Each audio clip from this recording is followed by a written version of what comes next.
Hello viewers, আজ আমি তোমাদের কিছু জিকে কোশ্চেন আলোচনা করব। এই সমস্ত কোশ্চেনগুলো বিগত কয়েক বছর ধরে বিভিন্ন এক্সামে অনেকবার এসেছে এবং সামনে যে সমস্ত এক্সামগুলো রয়েছে সেই এক্সামের জন্য খুবই ইম্পর্টেন্ট।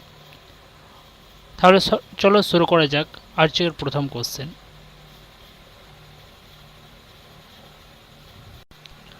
আজকের প্রথম কোশ্চেন, গৌতম বুদ্ধ তাঁর বাণী কোথায় প্রথম প্রচার করেন? গৌতম বুদ্ধ তার বাণী কোথায় প্রথম প্রচার করেন? এটা ডাব্লিউবিসিএস 2018-তে পড়েছিল। অপশানগুলো আছে দেখো, বোধ গয়া, কুশীনগর, সারনাথ, বৈশালী। তাহলে গৌতম বুদ্ধ তার বাণীটা কোথায় প্রচার করেছিলেন? তার প্রথম বাণী প্রচার করেছিলেন সারনাথ।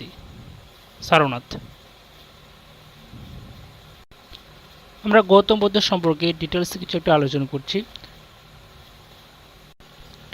গৌতম বুদ্ধ জন্মস্থান, জন্ম হয়েছিল 564 খ্রিস্টপূর্বাব্দে, মতান্তরে 560 খ্রিস্টপূর্বাব্দে। জন্মস্থান হয়েছে কপিলাবস্তু লুম্বিনী, নেপালের। শাক্য বংশে জন্মগ্রহণ করেছিলেন। তাহলে গৌতম বুদ্ধ 564 খ্রিস্টপূর্বাব্দে নেপালের লুম্বিনীতে শাক্য বংশে জন্মগ্রহণ করেছিলেন। তার পিতার নাম ছিল শুদ্ধোধন এবং মায়ের নাম ছিল মায়াদেবী। গৌতম বুদ্ধের গৃহত্যাগকে বলা হচ্ছে মহাবিনিষ্ক্রমণ। এটা খুব ইম্পর্টেন্ট। মহাবিনিষ্ক্রমণ হচ্ছে গৌতম বুদ্ধের যে গৃহত্যাগ, সেটিকে বলা হয়েছে মহাবিনিষ্ক্রমণ, আর দেহত্যাগকে বলা হচ্ছে মহাপরিনির্মাণ। গৌতম বুদ্ধ 483 খ্রিস্টপূর্বাব্দে কুশীনগরে মৃত্যুবরণ করেছিলেন। উত্তরপ্রদেশের কুশীনগরে 483 খ্রিস্টপূর্বাব্দে 80 বছর বয়সে মৃত্যুবরণ করেন। পরবর্তী কোশ্চেন, পশ্চিমবঙ্গের মালভূমি অঞ্চলের দীর্ঘতম নদী কোনটি? পশ্চিমবঙ্গের মালভূমি অঞ্চলের দীর্ঘতম নদী। অপশান আছে দেখো, দামোদর, রূপনারায়ণ, সুবর্ণরেখা, কাবেরী। তাহলে পশ্চিমবঙ্গের যে মালভূমি অঞ্চলের দীর্ঘতম নদী হচ্ছে দামোদর। অপশান এ হচ্ছে সঠিক অ্যান্সার। দেখো, দামোদরকে বাংলার দুঃখ বলা হয়, এটা খুবই ইম্পর্টেন্ট, এর মনে রাখবে। বাংলার দুঃখ বলা হয় দামোদর নদীকে, আর বিহারের দুঃখ বলা হয় কোসি নদীকে। বাংলার দুঃখ হচ্ছে দামোদর নদী, আর বিহারের দুঃখ হচ্ছে কোসি নদী। রূপনারায়ণ হচ্ছে দ্বারকেশ্বর ও শিলাবতী নদীর মিলিত প্রবাহকে বলা হয়েছে রূপনারায়ণ। দ্বারকেশ্বর ও শিলাবতী নদীর যে মিলিত প্রবাহ, সেটাকে বলা হয়েছে রূপনারায়ণ। আর হলদি হচ্ছে কংসাবতী ও কেলেখাই নদীর মিলিত প্রবাহ। কংসাবতী ও কেলেখাই নদীর মিলিত প্রবাহ হচ্ছে হলদি নদী। আর সুবর্ণরেখা নদীতে হুড্ড জলপ্রপাত অবস্থিত। এটা খুবই ইম্পর্টেন্ট। সুবর্ণরেখা নদীতে হুড্ড জলপ্রপাত অবস্থিত। এটি হচ্ছে ঝাড়খণ্ড, এরা মনে রাখবে। ঝাড়খণ্ড রাজ্যে হুড্ড জলপ্রপাত, যেটা সুবর্ণরেখা নদীতে অবস্থিত।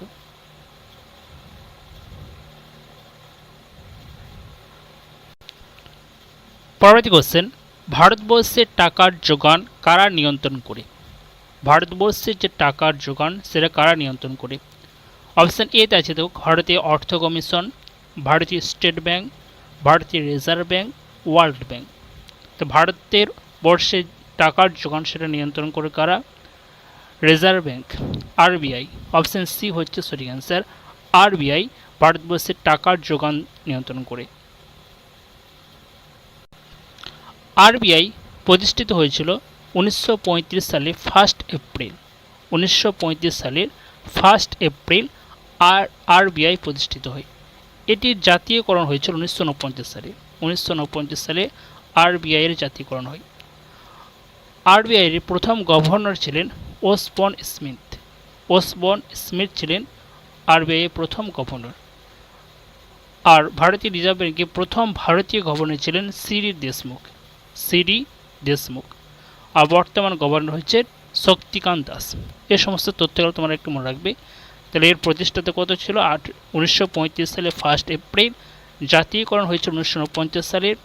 ফার্স্ট গভর্নর ওসবর্ন স্মিথ, প্রথম ভারতীয় গভর্নর সিডি দেশমুখ, আর বর্তমান গভর্নর হচ্ছেন শক্তিকান্ত দাস।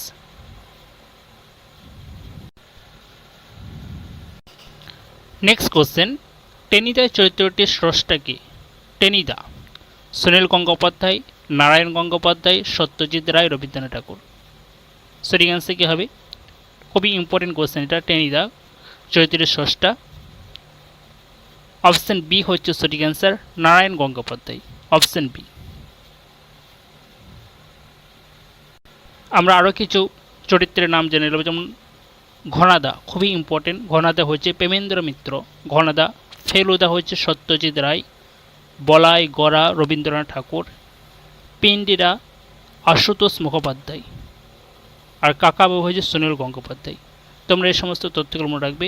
এর মধ্যে সবথেকে ইম্পর্টেন্ট হচ্ছে ঘনাদা প্রেমেন্দ্র মিত্র, ফেলুদা হচ্ছে সত্যজিৎ রায়। এই দুটো সবথেকে ইম্পর্টেন্ট, এগুলো মনে রাখবে তোমরা একটু।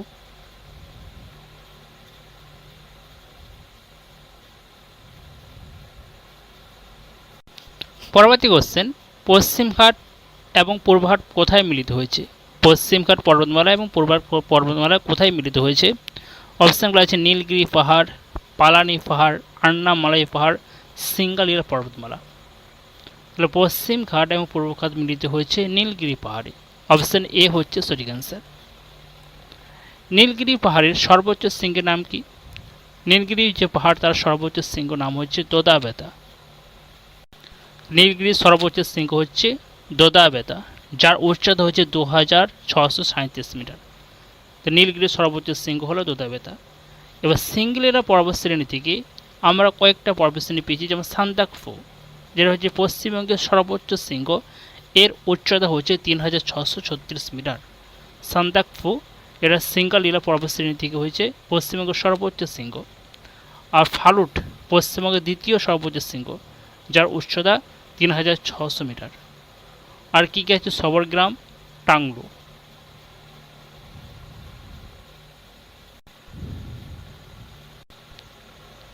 পরবর্তী কোশ্চেন, ভারতীয় জাতীয় কংগ্রেসের প্রথম মহিলা সভাপতি কে ছিলেন?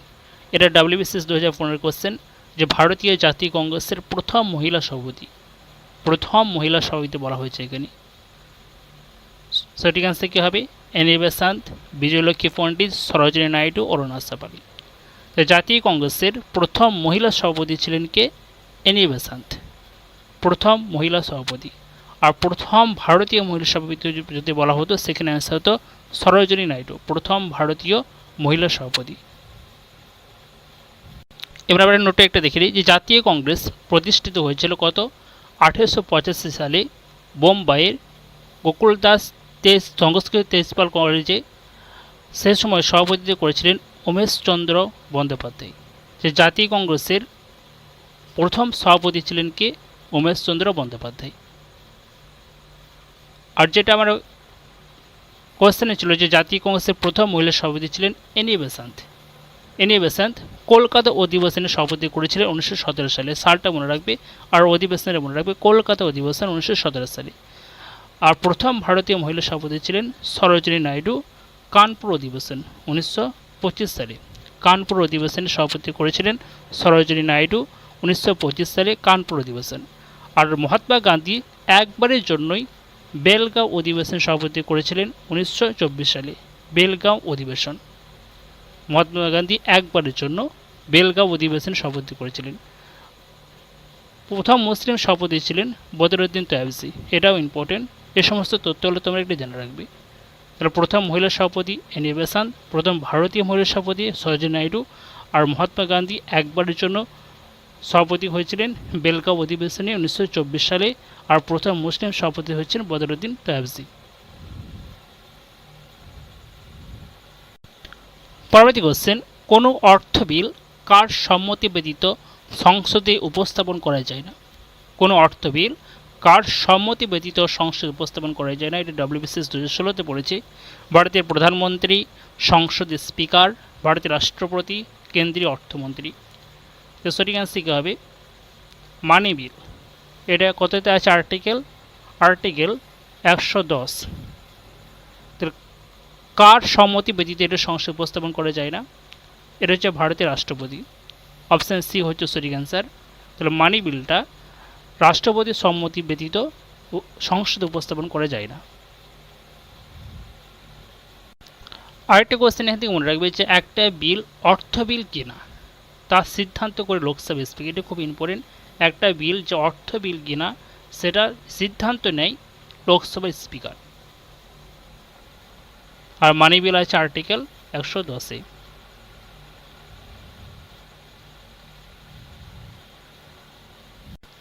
Next question, wealth of nations গ্রন্থটি কার লেখা? ওয়েলথ অফ নেশন গ্রন্থটি কার লেখা? সঠিক অ্যান্সার কী হবে? Octavian Hume, Adam Smith, J B. ক্রেফালিনি, উপরে কেউ না।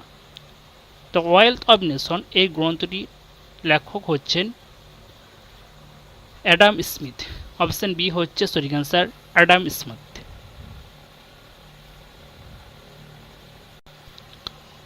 নেক্সট কোশ্চেন, কোন ভিটামিনের অভাবে মানবদেহে অস্টিওম্যালেসিয়া রোগ দেখা যায়? অস্টিওম্যালেসিয়া। তোমরা প্রত্যেক ভিটামিনের রাসায়নিক নাম, তার উৎস এবং অভাবজনিত লক্ষণগুলো মনে রাখবে। তাহলে এখানে বলেছিল কোন ভিটামিনের অভাবে মানবদেহে অস্টিওম্যালেসিয়া রোগ হয়।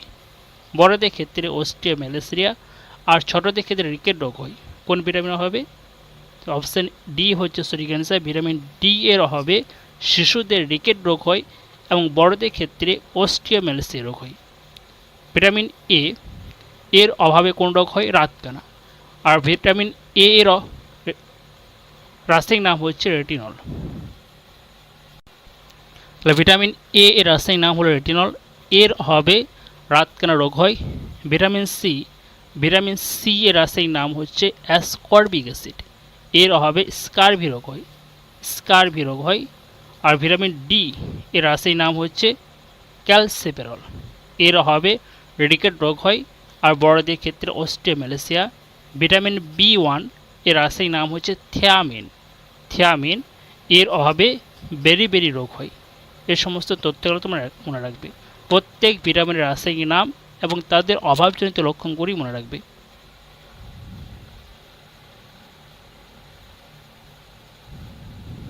নেক্সট কোশ্চেন, ভারতের বৃহত্তম লবণাক্ত জলীয় হ্রদ কোনটি? ভারতের বৃহত্তম লবণাক্ত জলীয় হ্রদ বলা হয়েছে যে জম্মু কাশ্মীরে উলার হ্রদ, উড়িষ্যার চিল্কা, মহারাষ্ট্রের লোনার হ্রদ, রাজস্থানের পুষ্কর। তো লবণাক্ত, ভারতের বৃহত্তম লবণাক্ত জলীয় হ্রদ বলা হয়েছে কোনটা? ভারতের বৃহত্তম লবণাক্ত জলীয় হ্রদ হচ্ছে চিল্কা। অপশন বি হচ্ছে সঠিক অ্যান্সার। আর কাশ্মীরে উলার হ্রদ এটা হচ্ছে বৃহত্তম স্বাদু জলীয় হ্রদ। এটা মনে রাখবে, বৃহত্তম স্বাদু জলীয় হ্রদ হচ্ছে উলার হ্রদ, স্বাদু জলীয় হ্রদ। আর একটা তথ্য এখান থেকে মনে রাখবে যে উত্তর পূর্ব ভারতের বৃহত্তম হ্রদ হচ্ছে লোকটাক। এটি কোথায় অবস্থিত? মণিপুরে। উত্তর পূর্ব ভারতের বৃহত্তম হ্রদ হচ্ছে লোকটাক, এটা মণিপুরে অবস্থিত। পরবর্তী কোশ্চেন, ভারতীয় সংবিধানের পঞ্চম বার্ষিকী পরিকল্পনা ধারণাটি কোন দেশের কাছ থেকে গ্রহণ করা হয়েছে? ভারতীয় সংবিধানের পঞ্চবার্ষিকী পরিকল্পনা এটি কোথা থেকে নেওয়া হয়েছে? রাশিয়া, ইংল্যান্ড, মার্কিন যুক্তরাষ্ট্র, জার্মানি। তাহলে ভারতীয় সংবিধান এটি প্রথম কত সালে গৃহীত হয়েছিল? ভারতীয় সংবিধান গৃহীত হয়েছিল 1949 সালের 26শে নভেম্বর। ভারতীয় সংবিধান গৃহীত হয় 26শে নভেম্বর 1949 সালে এবং এটি কার্যকরী হয়েছিল কত সালে? 1950 সালে 26শে জানুয়ারি ভারতীয় সংবিধান কার্যকরী হয় আর গৃহীত হয়েছিল 1949 সালে 26শে নভেম্বর। তো ভারতীয় সংবিধান এর পঞ্চবার্ষিকী যে পরিকল্পনা সেই ধারণাটি কোথা থেকে নেওয়া হয়েছে? এটি নেওয়া হয়েছিল সোভিয়েত রাশিয়া থেকে। অপশন এ হচ্ছে সঠিক অ্যান্সার, সোভিয়েত রাশিয়া থেকে ভারতের সংবিধানের পঞ্চবার্ষিকী পরিকল্পনা, মৌলিক কর্তব্য এগুলো নেওয়া হয়েছে। এই দুটোই খুব ইম্পর্টেন্ট মনে রাখবে। সোভিয়েত রাশিয়া থেকে নেওয়া হয়েছে পঞ্চবার্ষিকী পরিকল্পনা, মৌলিক কর্তব্য। মার্কিন যুক্তরাষ্ট্র থেকে কী নেওয়া হয়েছে? মার্কিন যুক্তরাষ্ট্র থেকে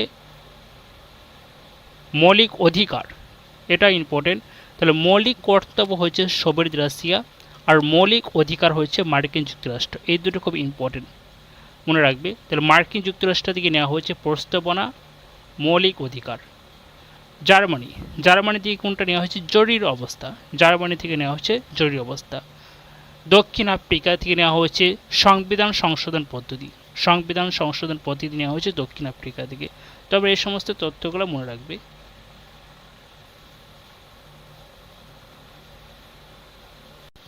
নেক্সট কোশ্চেন, ভারতীয় গণপরিষদ কবে সংবিধান গ্রহণ করেছিল?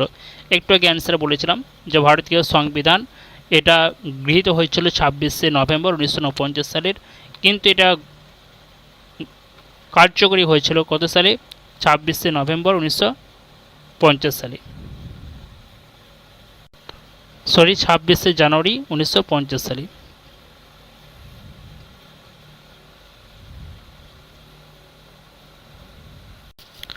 নেক্সট কোশ্চেন, আকবরের সমাধিটি নিম্নলিখিত স্থানগুলির মধ্যে কোথায় অবস্থিত? আকবরের সমাধি কোথায় অবস্থিত? দিল্লি, আগ্রা, অমরকোট, লাহোর। সঠিক আনসার কি হবে? সঠিক আনসার কি? আকবরের সমাধি এটা কোথায় করা হয়েছিল? আগ্রা। অপশন বি হচ্ছে সঠিক আনসার। 1605 সালে আকবরের মৃত্যু হয়েছিল 1605-এ। সম্রাট আকবরের সম্পর্কে আমরা কিছু তথ্য জানব।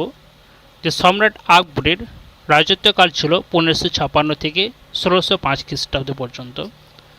তার প্রকৃত নাম ছিল জালালউদ্দিন মুহাম্মদ।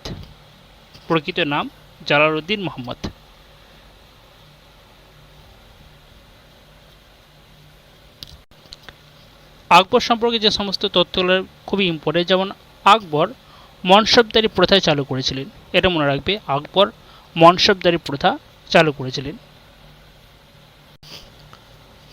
1564 খ্রিস্টাব্দে তিনি জিজিয়া কর রদ করেছিলেন 1564 সালে। আর 1563-তে তিনি তীর্থকর রদ করেছিলেন। এটা মনে রাখবে, 1563-তে তিনি তীর্থকর রদ করেছিলেন। তিনি ফতেপুর সিক্রিতে 1575 খ্রিস্টাব্দে এবাদতখানা স্থাপন করেছিলেন ধর্মীয় আলোচনার উদ্দেশ্যে। এটা খুবই ইম্পর্টেন্ট। এবাদতখানার কোন উদ্দেশ্যে নির্মাণ হয়েছিল? ধর্মীয় আলোচনার উদ্দেশ্যে। কত সালে? 1575 সালে সম্রাট আকবর ফতেপুর সিক্রিতে এটি স্থাপন করেছিলেন। আর একটা ইম্পর্টেন্ট মনে রাখবে, তিনি দ্বীন-ই ইলাহি প্রথা প্রবর্তন করেছিলেন। আর আকবর মনসবদের প্রথাটি চালু করেছিলেন 1577 সালে। সালটা মনে রাখবে, 1577 সালে তিনি মনসবদের প্রথা চালু করেছিলেন। তিনি জাপ্তি প্রথা প্রবর্তন করেছিলেন। 1580 খ্রিস্টাব্দে তিনি 10 সালে ব্যবস্থা প্রবর্তন করেছিলেন। আর আকবরের অর্থমন্ত্রীর নাম ছিল টডরমল। রাজা টডরমল ছিলেন আকবরের অর্থমন্ত্রী। তার আমলে নির্মিত হয়েছিল যেমন ফতেপুর সিক্রি, সেলিম চিশতির সমাধি, দেওয়ানি আম, এটা খুবই মনে রাখবে, দেওয়ানি আম, দেওয়ানি খাস, জামে মসজিদ, বুলন্দ দরজা। খুবই ইম্পর্টেন্ট। বুলন্দ দরজাকে নির্মাণ করেছিলেন সম্রাট আকবর। হুমায়ুনের সমাধি নির্মাণ করেছিলেন সম্রাট আকবর। বুলন্দ দরজা, হুমায়ুনের সমাধি, জাহাঙ্গীর মহল, হারুন মিনার, এই সমস্তগুলি নির্মাণ করেছিলেন সম্রাট আকবর। তাহলে সম্রাট আকবরের সমাধি কোথায় হয়েছিল? আগ্রাতে। এর সাথে আরেকটা মনে রাখবে যে বাবরের সমাধি আছে কাবুলে। সম্রাট বাবর এর সমাধি কোথায় আছে? কাবুল, আফগানিস্তানের কাবুলে। এটাও ইম্পর্টেন্ট। পরবর্তী কোশ্চেন, কোন রাজা মহাবীর এবং গৌতম বুদ্ধ দুজনের সমসাময়িক ছিলেন? খুবই ইম্পর্টেন্ট, এটা ডব্লিউবিসিএসে পড়েছে। কোন রাজা মহাবীর এবং গৌতম বুদ্ধ দুজনের সমসাময়িক ছিলেন? অশোক, বিম্বিসার, চন্দ্রগুপ্ত মৌর্য, বিন্দুসার। সঠিক আনসার কী হবে? মহাবীর এবং গৌতম বুদ্ধ দুজনের সমসাময়িক ছিলেন সম্রাট বিম্বিসার। অপশন বি হচ্ছে সঠিক আনসার। বিম্বিসার ছিলেন মগধের হর্ষঙ্ক বংশের প্রতিষ্ঠাতা এবং শ্রেষ্ঠ রাজা। বিম্বিসার ছিলেন মগধের যে হর্ষঙ্ক বংশের প্রতিষ্ঠাতা এবং শ্রেষ্ঠ রাজা ছিল বিম্বিসার। তার উপাধি ছিল শ্রমিক। এই বিম্বিসারের উপাধি কী নাম ছিল? শ্রমিক। এটা খুবই ইম্পর্টেন্ট, এটা মনে রাখবে। বিম্বিসারের উপাধি ছিল শ্রমিক। আর কনিক কার উপাধি ছিল? কনিক কনিক ছিল অজাতশত্রু। অজাতশত্রুর উপাধি ছিল কনিক।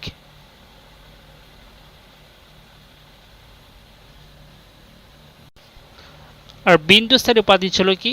বিন্দুসারের উপাধি ছিল অমিত্রাঘাত বা শত্রু হননকারী। অমিত্রাঘাত অমিত্রাঘাত ছিল বিন্দুসারের উপাধি। তাহলে বিম্বিসার হচ্ছে শ্রমিক, কনিক ছিল অজাতশত্রু, আর বিন্দুসারের ছিল অমিত্রাঘাত বা শত্রু হননকারী। চন্দ্রগুপ্ত মৌর্য